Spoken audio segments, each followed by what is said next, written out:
Refletir rapidamente com vocês um pouco sobre o que é ser igreja, o que é ser uma comunidade cristã, o que é uma comunidade em movimento, né? Eu pensando nisso, eu cheguei à conclusão de que uma comunidade em movimento, ela é uma comunidade missional. O que é uma comunidade missional? Você quer dizer a palavra missionária, Fernando? Não é uma palavra missionária, porque a palavra missionária, ela quer dizer alguém que sai em missão daqui para um lugar bem distante, né? Todo mundo que cresceu em igreja evangélica aqui, ou até em outras igrejas, deve saber que o missionário é aquele que vai daqui para um lugar bem distante, para um outro continente, e lá ele faz a sua missão. Missional não é alguém que sai daqui e vai para longe fazer a missão. Missional é alguém que faz a missão aqui, ali e acolá. Missional é alguém que entende que nós estamos em missão, independente se somos missionários ou não. Nós estamos em missão. Aqui, em Lagoa Santa, nós estamos em missão, à medida que Deus vai abrindo as portas e dando a chance para a gente. Nós estamos em missão em Minas Gerais. Nós estamos em missão no Brasil, na América, no mundo. E a denominação que a gente faz parte, a Aliança Cristã e Missionária, que é a denominação, a Igreja Nacional, da onde a gente está ligado, é uma denominação missionária, que está espalhada pelo mundo todo, mas que precisa de igrejas missionais, igrejas que entendem a missão a partir de onde a gente está. Porque senão, sabe o que acontece? A gente vira patrocinadores de missões, e não missionários. A gente paga para as pessoas irem para longe, e pedimos para elas fazerem lá longe o que nós não fazemos aqui perto. É muito mais fácil também, né? Eu cresci vendo minha igreja enviar missionários para longe. E um dos papos que a igreja missionária sempre falava era que quando eu enviava um missionário, era que o missionário tinha que ir para longe, aí ele tinha que chegar lá, se adaptar àquela cultura. Geralmente ele ia para uma cultura diferente da dele, né? Tinha que aprender uma língua diferente, não podia recusar comida, né? Porque recusar comida numa cultura diferente era falta de educação, ele tinha que comer mesmo que fosse uma comida diferente e tal. Eu participei de algumas viagens missionárias na minha adolescência, na minha juventude, na minha pré-juventude, né? Eu sou jovem, né, José? Eu fui para o Peru, eu fui em Lima, no Peru, no ano 2000. E eu lembro que o treinamento, antes da gente ir para Lima, foi o seguinte: ó, lá em Lima, vocês sentem, vocês comem o que colocar na mesa, vocês não reclamam e tal. E foi interessante esse negócio, porque eu fui com um grupo de umas 8 pessoas para Lima e ficamos alguns dias trabalhando numa favela de Lima, uma grande favela, acho que uma das maiores da América Latina, que se chama Vila El Salvador. É interessante, né, que um lugar chamado Via El Salvador, ou Via Salvador, tem tanta gente na desgraça, ninguém salva. Um dos lugares mais perigosos de Lima, um lugar dominado pelo Sendero Luminoso, um grupo terrorista na época. E depois a gente subiu pelas cordilheiras para uma cidade chamada Huanta, Ayacucho, Huanta, cidade no meio da Cordilheira dos Andes, onde se você precisasse de uma resistência de chuveiro, que nem a gente precisou, você não conseguia achar, num frio. A gente teve que ficar uns 4 dias sem tomar banho, porque 4 dias a gente precisou de coragem para entrar na água gelada, né? E aí a gente teve contato com muita gente, comeu muita coisa diferente. Precisamos aprender um pouco a cultura das pessoas. Eu cresci ouvindo que a gente tinha que se adaptar às culturas, que a gente tinha que aprender a língua, que a gente tinha que aprender os costumes. Mas sabe o que era interessante? A igreja local não se preocupava em aprender a cultura local. A igreja local vivia um distanciamento cultural assim, fora do sério. Vivia um gueto.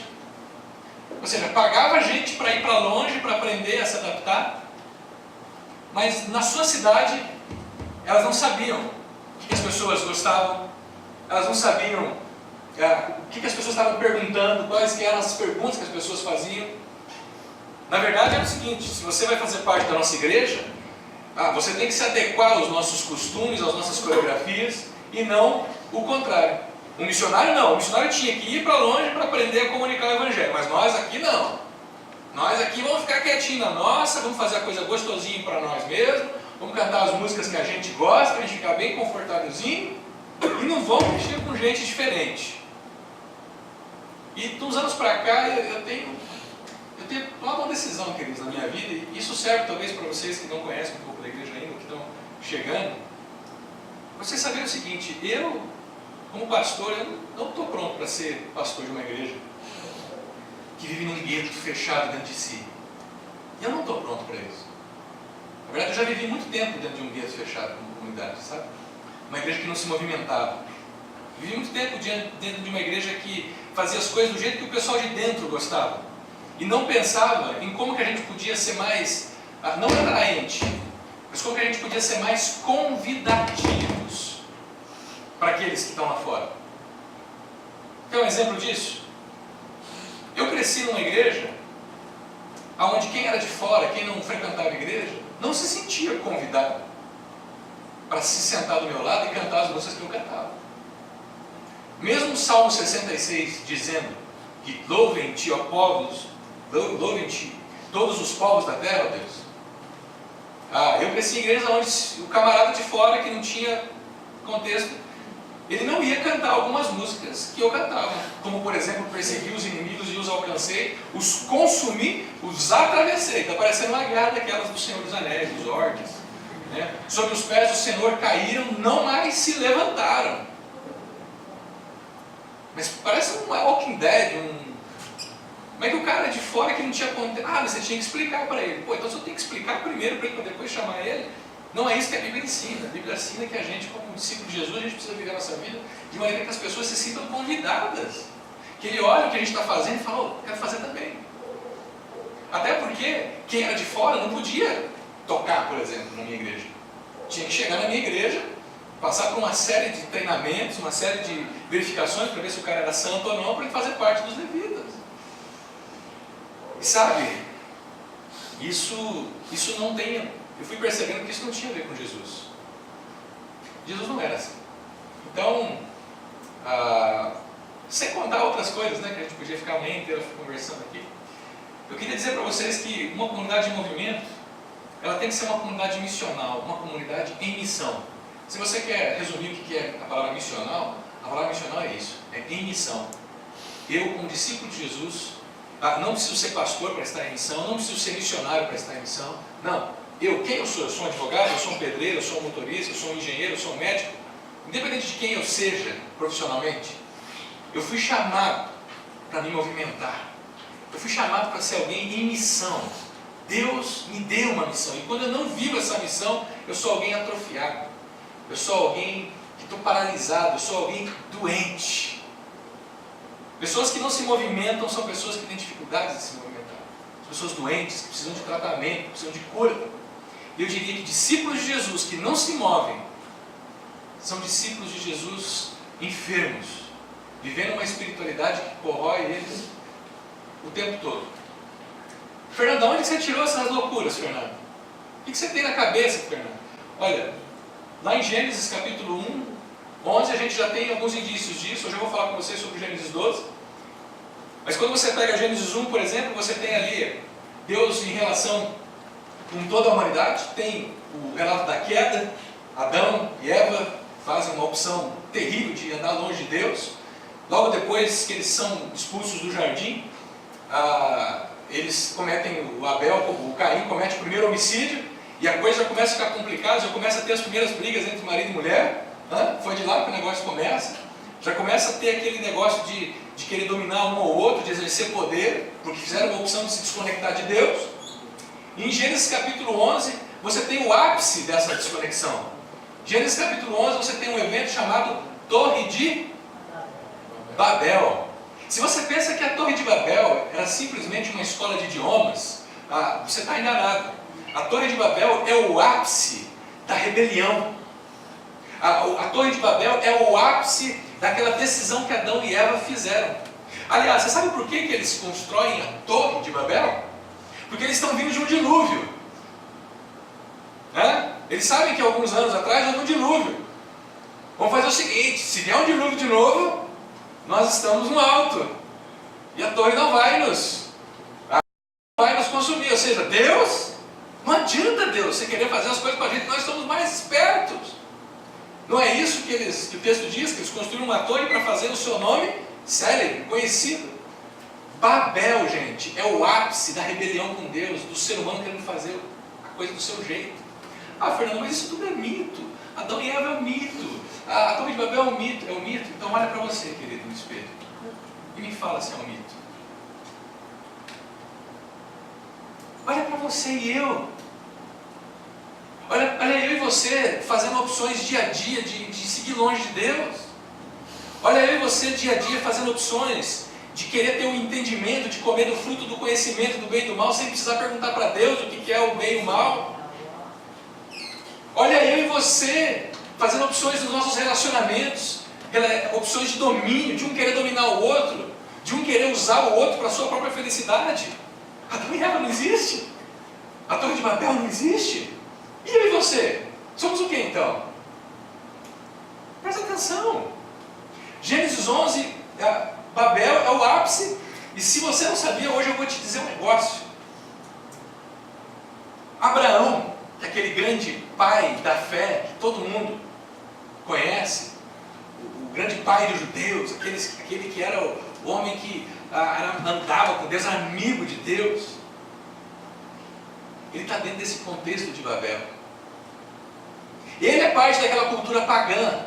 Se você ler o livro de Juízes, capítulo 24, eu acho, o historiador fala que Abraão vivia no meio de Babel, junto com os pagãos adorando ídolos. Abraão é um cara no meio de uma cultura pagã. E em Gênesis 12, depois que Babel acontece, depois que o pessoal tenta dominar de maneira faraônica o negócio, Deus vem e divide as línguas para que todo mundo não se entenda, para que eles não se entendam e desistam daquele plano diabólico. E olha, fazer um parênteses, vocês já viram que legal? Em Babel eles se dividem, mas em Atos 2 eles se unem, mesmo falando línguas diferentes. Isso é só um parênteses para quem conhece um pouco mais de Bíblia. No capítulo 12, Deus vem e chama um camarada chamado Abraão, que vive no meio dessa turma. E Deus chama Abraão, vamos dar uma olhada para a gente ver como é que é o negócio aqui. Então o Senhor disse a Abraão: sai da tua terra, Abraão, do meio dos teus parentes, e vá para a terra que eu lhe mostrarei. Farei de você uma grande nação, ou um grande povo, e o abençoarei. Tornarei famoso o seu nome, e você será uma bênção. Por meio de você, todos os povos da terra serão abençoados. Sabe o que acontece aqui? Existe uma comunidade estagnada.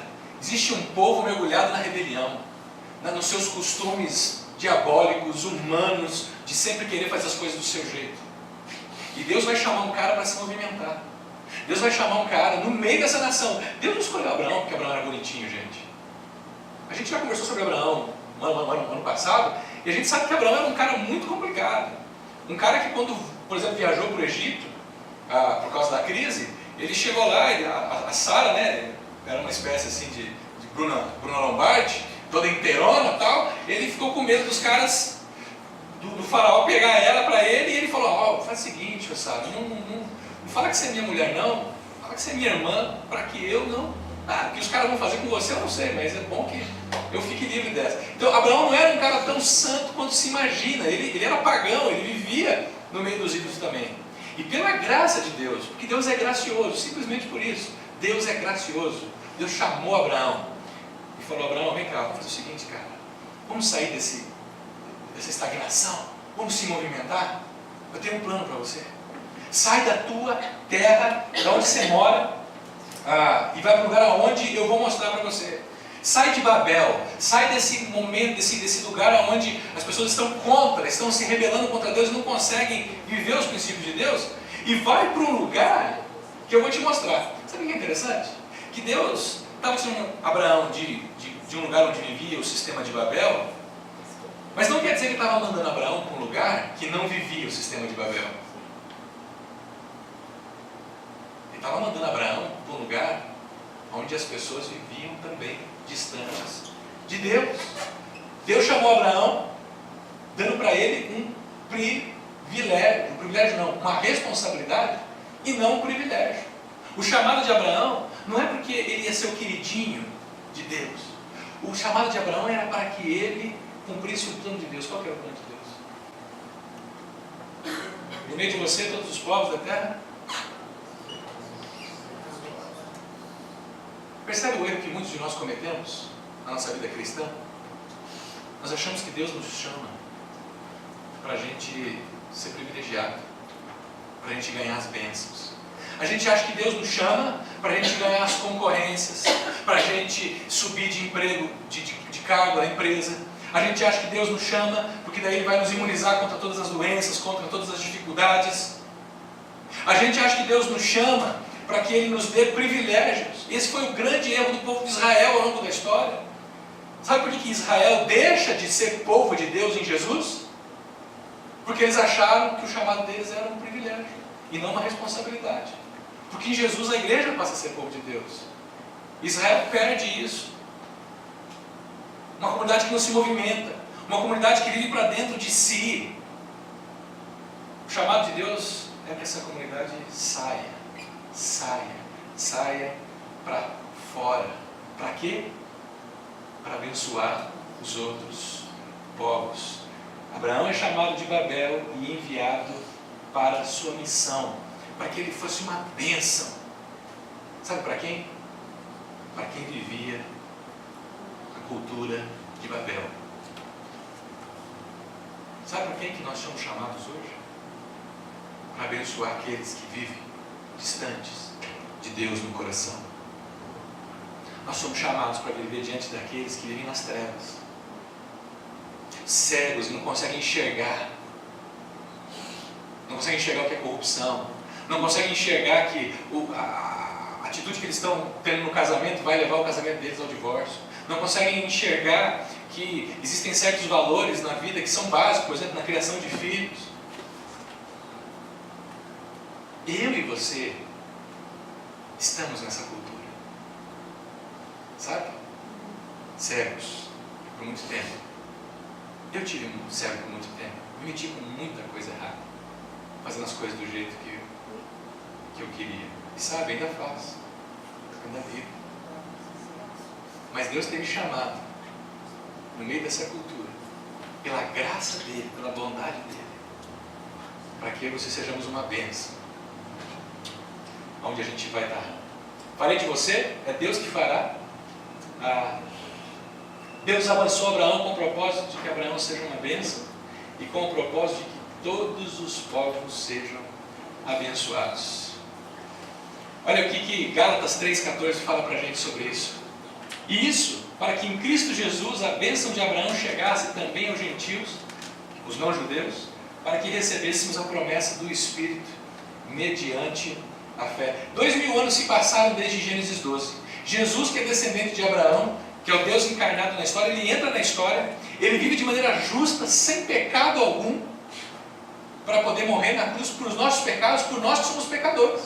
É dessa maneira que a bênção de Abraão chega a nós, no momento em que o Salvador vem e nos redime, e nos chama dessa cultura de rebelião, nos limpa, nos reconcilia com Deus e nos envia para a cultura de Babel. Eu quero ser uma igreja em movimento. Eu quero ser uma igreja que percebe esse chamar de Deus. Sai da tua terra, sai de onde você está, se movimenta. Mas se movimenta não nas suas próprias forças, porque nas nossas próprias forças a gente não consegue. Se a gente tentar fazer as coisas direitinho todo dia, sem Deus, a gente não vai dar conta, você sabe disso. Por isso que o Espírito Santo é enviado a nós. Por isso que, ao contrário do que acontecia no Antigo Testamento, onde o Espírito Santo falava aos servos de Deus, A Bíblia ensina para a gente que quando nós nos rendemos a Cristo, o Espírito Santo passa a habitar dentro de nós, que é muito mais profundo. Ele passa a dirigir as nossas ações e essa nossa missão que a gente é enviado, a gente faz no poder do Espírito Santo e não na nossa força. Porque a igreja recebe o Espírito Santo para ser testemunha em Jerusalém, em toda a Judéia e Samaria. Aqui está um pouco do exemplo do que a gente conversou no início. Porque Jerusalém é a cidade onde esses caras moravam. Judéia e Samaria era a vizinhança, uma espécie de Pedro Leopoldo, Sete Lagoas, né? Samaria, Jerusalém, Judéia era aqui Pedro Leopoldo, Samaria já era mais os outros estados do Brasil, e até os confins da terra era o restante do mundo. Ou seja, uma igreja em movimento é uma igreja que percebe essa dinâmica de Deus, nos levando a se movimentar ao longo da nossa vida para cumprir a missão dele, através do quê? Da força que o Espírito Santo dá para nós. Uma igreja que tem vitalidade espiritual, uma igreja que tem intencionalidade. Quantas vezes você parou para perceber nos seus últimos dias pessoas que estavam ao seu redor? Quantas vezes você percebeu que elas tinham necessidade de ouvir o Evangelho e de serem conectadas com Deus? Quantas vezes, com quantas pessoas você tem conversado nos últimos meses e que no seu coração tem vindo assim, puxa, esse fulano está precisando conhecer a graça de Deus? Se isso não tem acontecido, ou é porque talvez você esteja esperando alguém chegar para você e falar assim, ó, por favor, você fala para mim do Evangelho? Que nem já aconteceu algumas vezes comigo, de pessoas chegarem e praticamente falar, Fernando, eu estou pronto para me render a Jesus, só me fala aí. Ou pode ser que você está vivendo a sua vida pensando em você mesmo. Pode ser que você está vivendo a sua vida achando que agora que você conhece a graça de Deus, você pode segurar isso para você. Porque, sabe por quê? É garantida a sua passagem. Né? Não é? Não é assim? Não, a passagem está garantida para o céu. Então, os outros que se explodam.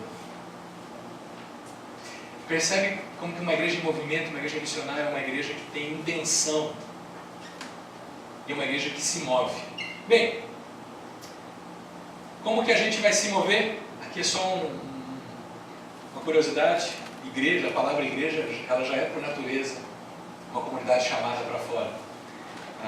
Uma comunidade que tem vida, que tem intenção, que tem mobilidade na maneira como ela se move, na maneira como ela vive. Como é que isso pode acontecer aqui em Lagoa Santa, gente? Como que nós, como igreja cristã, podemos ser uma igreja cheia de vida, intencionada, imóvel nessa comunidade? Eu acho que uma comunidade missional, ela é formada por gente comprometida, por discípulos de Jesus, com ser uma bênção àqueles que lhe cercam, através dos seus atos de bondade, através das suas palavras de graça, através de sinais em sua vida. Se você se acha um discípulo de Jesus, você foi chamado para ser uma bênção a todos que estão ao seu redor, inclusive no seu condomínio, inclusive no seu trabalho, sendo bondoso, perdoando. Você é chamado para fazer a diferença no seu meio de atuação profissional e social. Eu não sei o que você faz da vida, querido, mas acho bom você começar a trabalhar como discípulo de Jesus, porque é para isso que Ele te deu essa profissão, é para isso que Ele te colocou em determinado lugar. Se envolva, seja excelente com valores e princípios. Não pensa que você se torna um discípulo de Jesus quando você está aqui no domingo. Na verdade, você sabia que a igreja, ela é a igreja de segunda a sábado, não de domingo? Hoje nós não estamos sendo igreja aqui. Nós somos uma comunidade para se reunir domingo após domingo e sermos fortalecidos pela palavra, sermos encorajados. Mas a nossa prática é de segunda a sábado. Então pensa nisso. Pensa que você é um discípulo de Jesus chamado para crescer na direção da maturidade, através da sua prática devocional, Quantos de vocês aqui têm uma prática diária de buscar a Deus? Quantos de vocês têm uma consciência assim, puxa, eu preciso me alimentar de Deus? Eu confesso que ao longo da vida foi difícil eu entrar nesse ritmo, e até hoje eu ainda encontro algumas dificuldades para manter uma constância, uma frequência em disciplinas assim.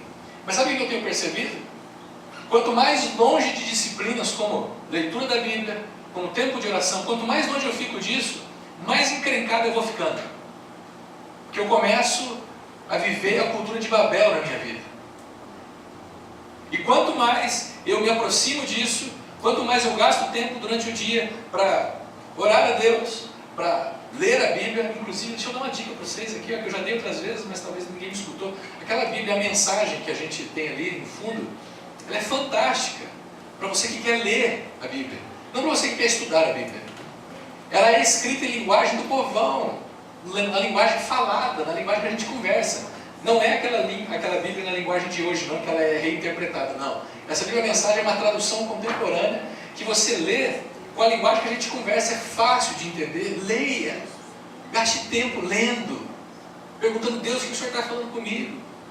Eu tenho percebido que isso é um dos alimentos espirituais que me mantém em pé. Através de amizades espirituais. A gente não foi chamado para ser uma igreja que faça amigos, embora é muito bom ter amigos, mas fomos chamados para fazer discípulos, gente que pode nos ajudar na caminhada com Jesus. Por isso que é importante você estar envolvido num grupo de vida, ou você ter amizades que vão te dizer o que você está fazendo de errado, talvez. Gente que vai bater nas suas costas e falar assim: eu acho que você está tomando um caminho errado, um caminho complicado.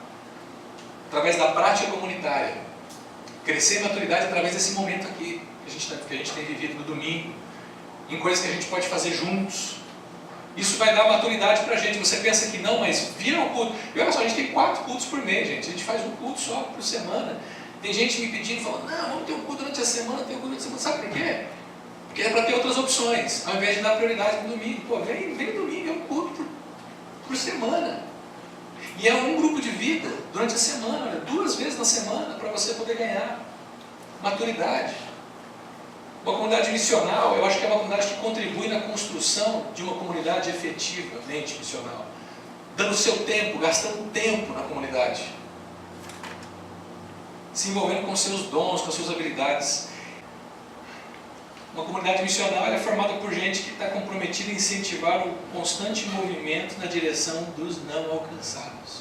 E os não alcançados, de novo, não é aquele pessoal que não vem na igreja, não é o ímpio, não é o pecador, que algumas pessoas dizem. O não alcançado é aquele que ainda vive na cultura de Babel e não sabe ainda que Deus entrou na história, pagou o preço pelos pecados dele gerados pela cultura de Babel e convidou ele a voltar, a se arrepender e mudar de vida de graça.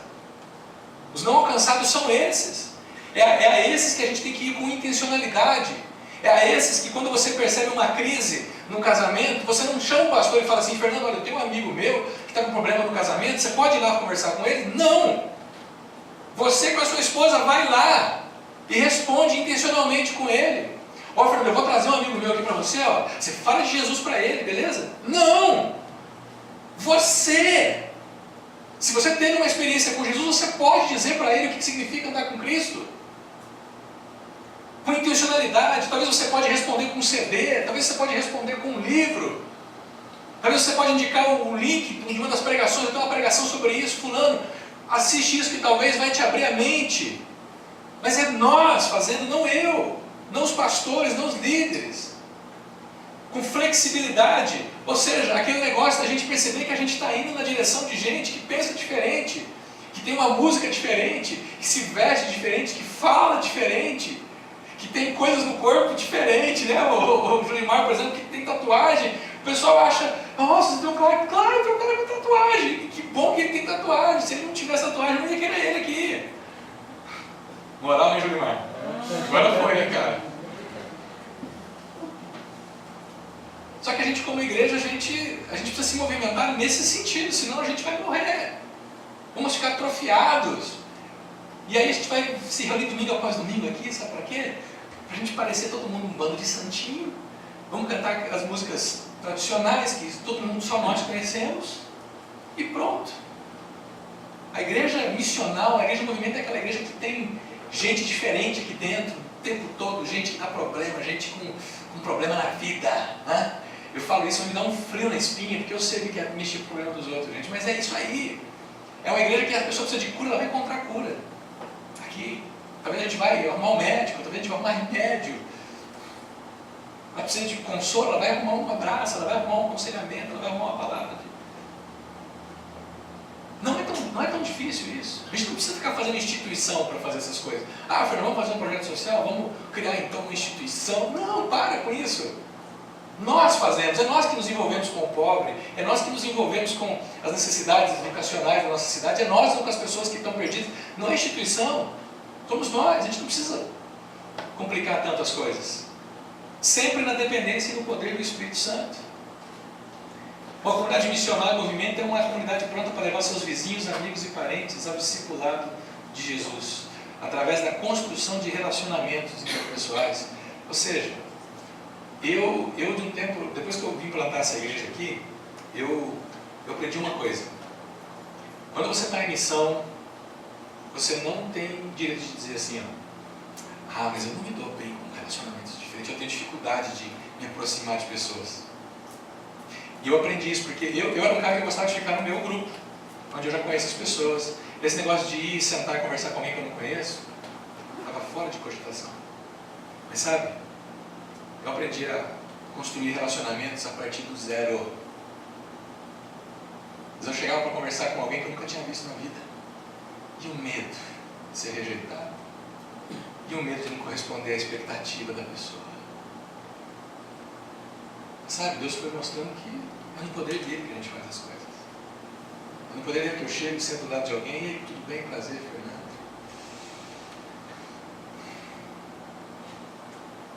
É isso, gente. Quem nós somos como comunidade? Uma igreja que... Quero ver se vocês concordam com essa declaração que eu já dei aqui. Vocês acham que a gente comunica o Evangelho de uma forma acolhedora? Vocês se sentiram acolhidos aqui? É para vocês fazerem assim também. Vocês acham que nós somos contemporâneos? Eu acho que nós estamos começando a perder um pouco da nossa contemporaneidade. Ó, eu tive que fechar os olhos para falar aqui. Eu acho que a gente está perdendo um pouco, mas não perdemos ainda tudo. Acho que nós temos que rever, nós temos que começar a trabalhar, não parar de fazer as coisas como a gente sempre fez. Mas acho que nós somos ainda contemporâneos, fiel às Escrituras. Nós somos uma igreja em constante movimento na direção de gente, de pessoas. E a gente incentiva essas pessoas a se tornarem discípulos de Jesus. Uma vida conectada a outras. Você quer saber o que é a comunidade aliança? É isso aqui, essa é a nossa missão. Nós queremos ser uma igreja assim. Agora, para onde nós estamos indo? Nos próximos 3 anos, nós queremos ser uma comunidade referência nessa região, de uma comunidade que forma discípulos. Uma comunidade que gera pessoas que seguem Jesus, que refletem isso na sua vida.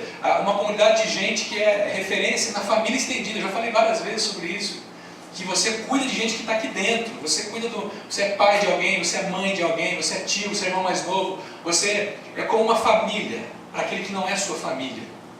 Nós queremos ser uma igreja que é capaz da pessoa mais velha ensinar a pessoa mais nova. E às vezes da pessoa mais nova ajudar a pessoa mais velha. Nós queremos ser uma comunidade, sim, plantadora de novas igrejas, porque olha,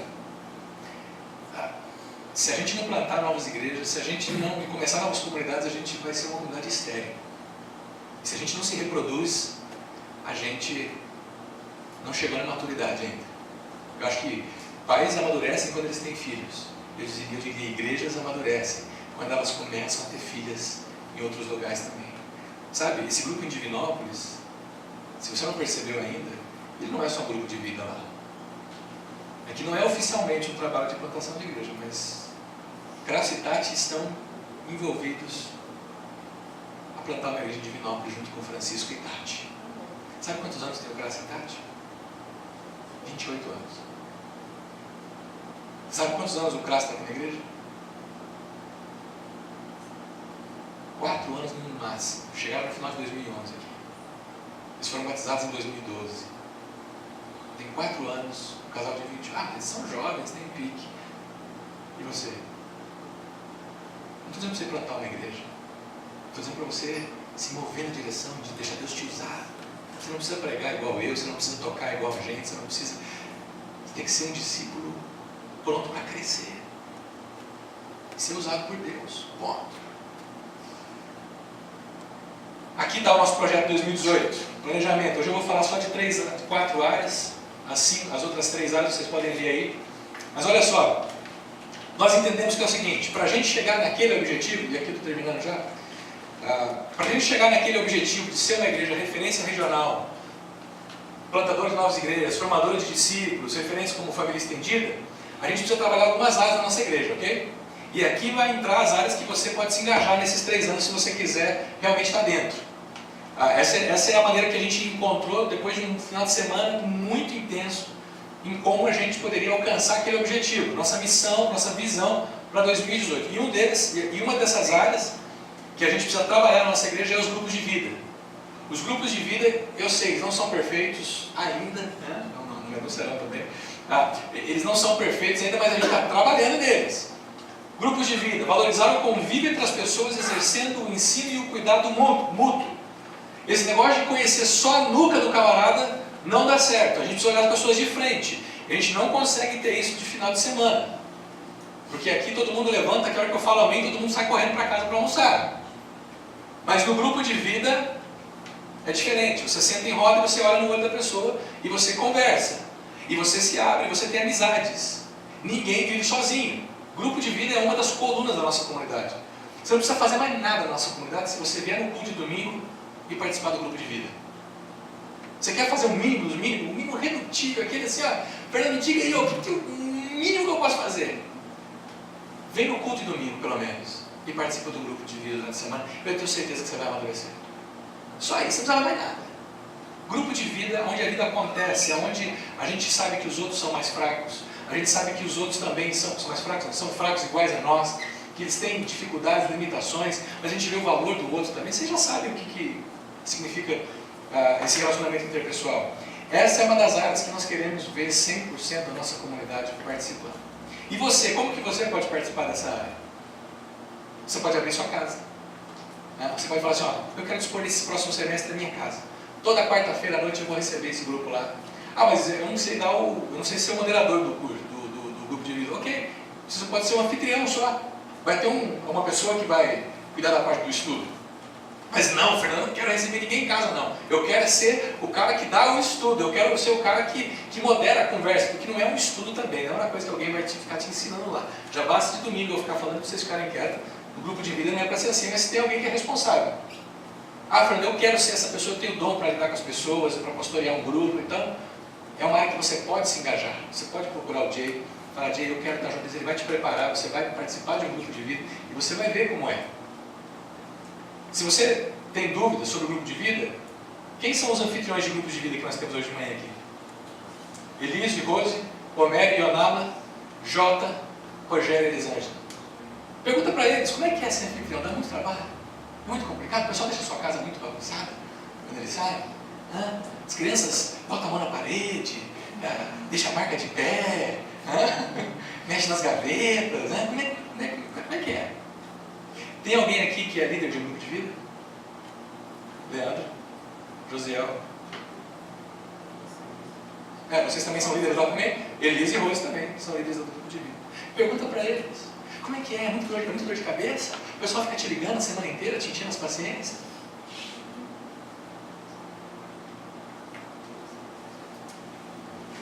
Crescer. Essa é uma área que na nossa comunidade tem sido uma área muito deficiente. E vocês querem ver como é que vocês vão descobrir isso? Quantos de vocês aqui já se tornaram membros oficialmente dessa comunidade? Pode levantar a mão. Ana Elisa, Carol, Lina. Ok.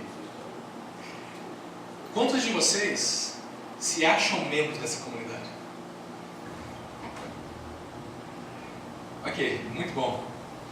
Vocês estão vendo? E eu não estou dizendo que vocês que se acham membros não são membros, vocês são membros dessa comunidade. Mas o que eu quero dizer é que a nossa comunidade não não foi tão zelosa na questão de informar vocês todos o que implica ser membro dessa comunidade. Porque a gente ficou tão extasiado com a chegada de vocês, que a gente falou, não, entra, vai ficando, aí você foi chegando, e você foi participando, e você não sabia onde você estava entrando, você não sabe o que pode, o que não pode, como é que funciona, e a gente foi dizendo, chega, só a hora que der um problema, que a gente vai chegar você e falar assim, pô, fulano, você não leu o estatuto, você não leu, não, mas ninguém me deu esse estatuto. Mas também, muitos de vocês conhecem a nossa comunidade, se sentem membros e são membros, são parte dessa comunidade, mas não fizeram, por exemplo, uma iniciação, uma integração a essa comunidade. Você sabe de fato o que essa comunidade crê? Você sabe quais são as coisas que a gente valoriza como valores inegáveis da nossa fé? Falha nossa de não passar para vocês isso. Vocês estão vendo como é que a gente falhou em dar para vocês essa introdução, essa integração? Porque a gente ficou tão extasiado, poxa, o pessoal está chegando, deixa eles chegar, vamos, eles estão conhecendo Jesus, eles estão entrando. Mas acho que tem algumas coisas que a gente precisa sentar com vocês que já são membros, que fizeram os cursos Primeiros Passos, e com vocês que já são membros, mas que não passaram por esse processo de entender algumas coisas teológicas que a gente crê. A gente precisa ter uma conversa no próximo mês. Vocês topam? A gente sentar e vocês saberem, por exemplo, o que é a Aliança Cristã e Missionária. Fernando, por que essa igreja tem um jeito diferente das outras? Não melhor, pior, mas por que vocês fazem algumas coisas diferentes? O que você crê, Fernando, sobre vícios? Se pode ou não pode beber, se não pode fumar? O que você crê sobre o tal do dom de línguas, o tal da profecia? Porque tem gente que chega para mim e fala assim, pastor, eu sei que você não crê nisso. Eu falo assim, como assim? Não, tem gente que chega e fala assim, outro dia eu conversei com uma pessoa e falei assim, sabe, outro dia eu senti Deus falando comigo, eu sei que você não crê nisso. Eu falei, como assim eu não creio? Quem diz para você que eu não creio que Deus age sobrenaturalmente? Né? Então tem algumas coisas que a gente precisa realmente alinhar aqui.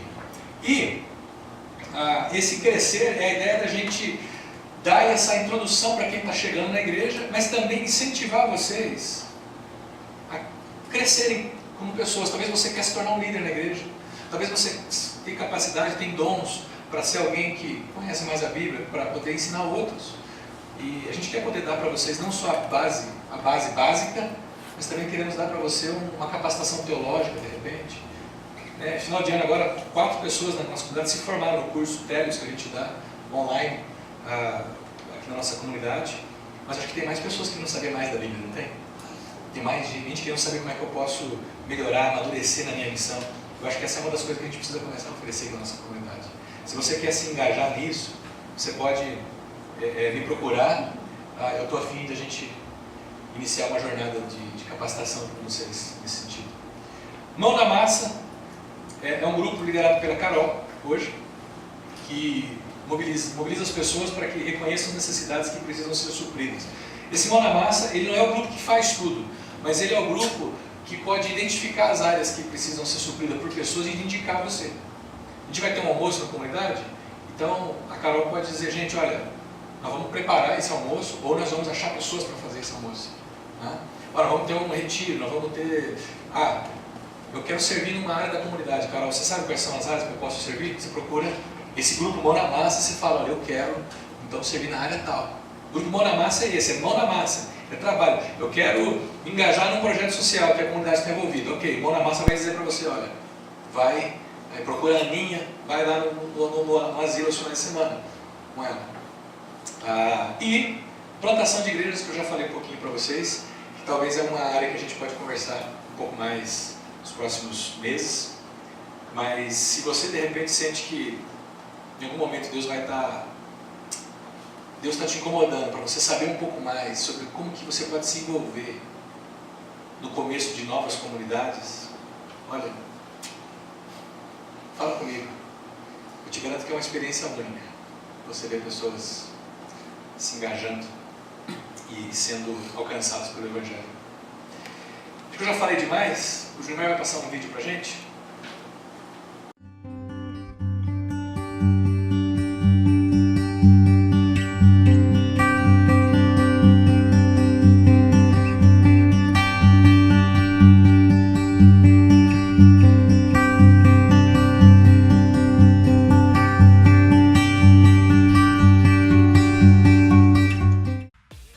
Somos uma igreja cristã que comunica o Evangelho de forma acolhedora, contemporânea e fiel às Escrituras, em constante movimento na direção de pessoas, incentivando-as a se tornarem discípulos de Jesus, com vida conectada a outros.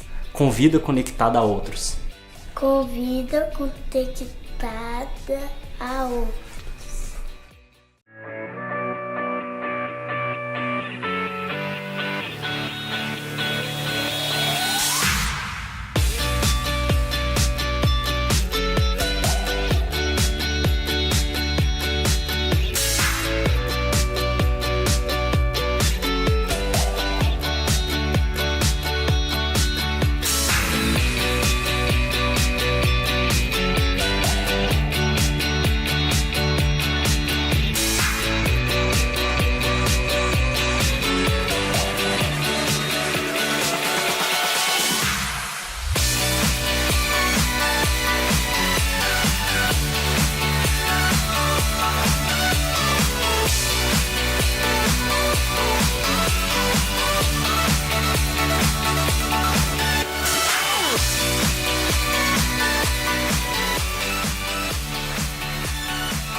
Meu nome é Kelly, eu sou líder do projeto de Mãos Dadas e o nosso principal objetivo é auxiliar as pessoas no cuidado e no direcionamento mediante aconselhamento, tendo como diretriz as Escrituras. Meu grupo ficou responsável por criar uma cultura que valoriza o convívio entre as pessoas, exercendo o ensino e cuidado mútuo. A nossa comunidade também tem um desafio muito importante para os próximos 3 anos, que é expandir a missão da nossa igreja para outras regiões, para outras cidades. Então a gente quer pelo menos plantar mais uma igreja nos próximos 3 anos. O nosso grupo ficou responsável por mobilizar e incentivar as pessoas a se engajar no serviço e visão da comunidade. O nosso grupo ficou responsável por desenvolver dentro da comunidade Aliança um projeto que ajude numa constante formação de líderes e discípulos para os próximos anos. Meu nome é Julimar Fernandes, faço parte da equipe de comunicação daqui da comunidade e o intuito dessa equipe em si é traçar meios de comunicação interno e externo. E interno é a comunicação entre as várias equipes e ministérios da comunidade, e externo é a comunicação com as pessoas e com a cidade. Meu nome é Thiago, eu sou líder do projeto Casa Nova. Nosso objetivo é instituir um novo espaço com estrutura e localização que atenda o propósito missional da comunidade Aliança. Eu queria deixar para vocês nessa manhã essa pergunta.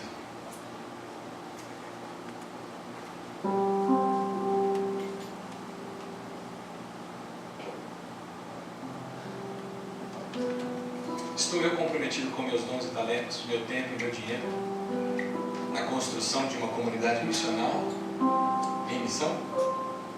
Você está? Eu estou.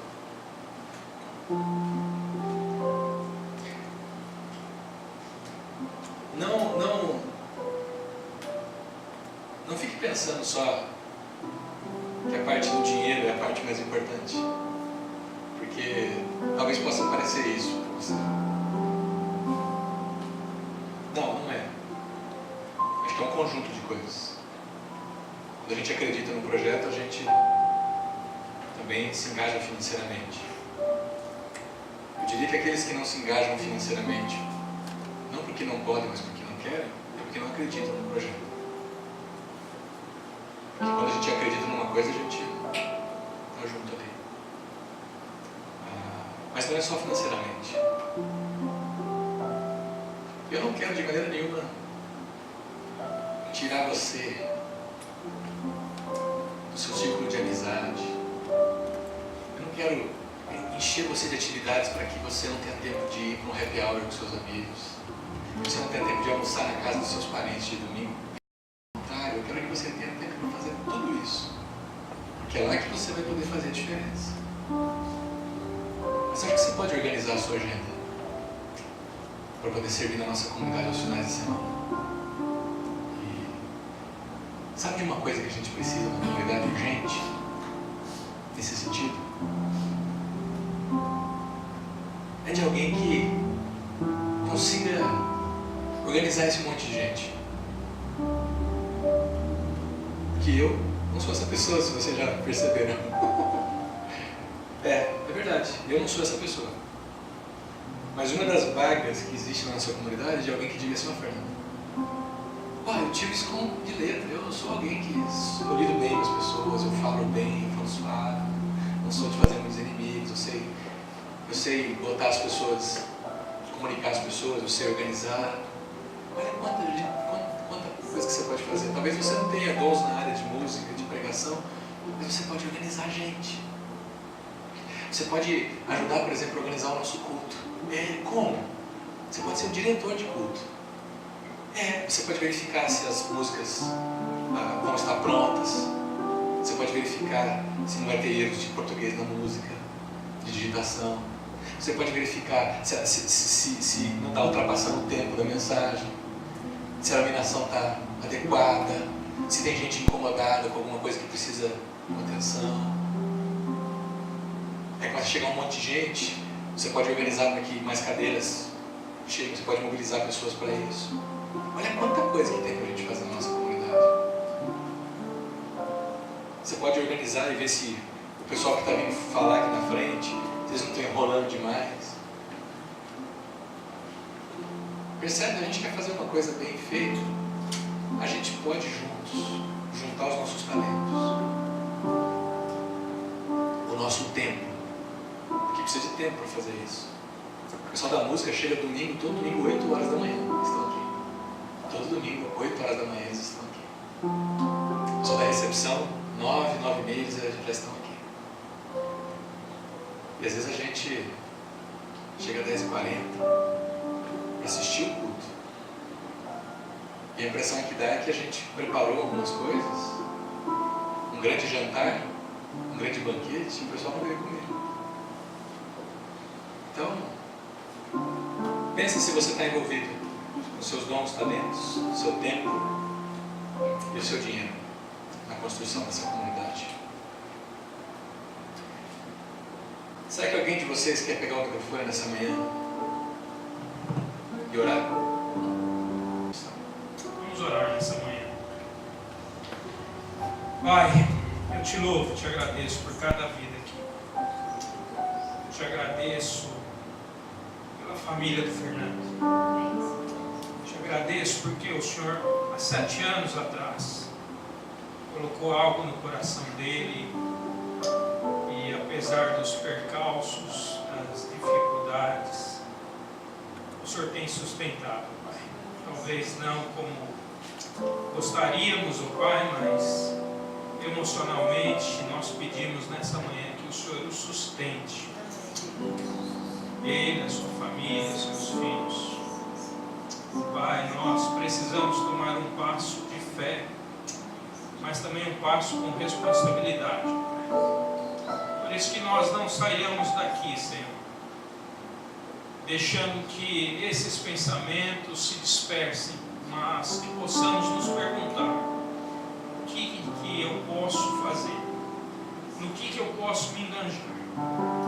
Pai, a minha oração também é que o Senhor nos conduza de volta para os nossos lares e nos dê uma semana abençoada. Uma semana, Pai querido, que Pai, nós possamos ter vitória, sucesso, mas possamos também ser missional, Pai, onde quer que nós venhamos estar, mostrando o que o Senhor tem feito nas nossas vidas para o outro. Senhor, seja conosco, nos abençoe. Abençoe aqueles que não puderam estar aqui, ó Pai. Tu sabes os motivos. Pai, eu oro assim e agradeço. Certo, Pai querido, que o Senhor está fazendo algo, está se movimentando atrás do cenário. Pai, eu peço e oro assim no nome de Jesus. Amém. Deus abençoe vocês, um bom domingo. E a gente se vê na semana que vem.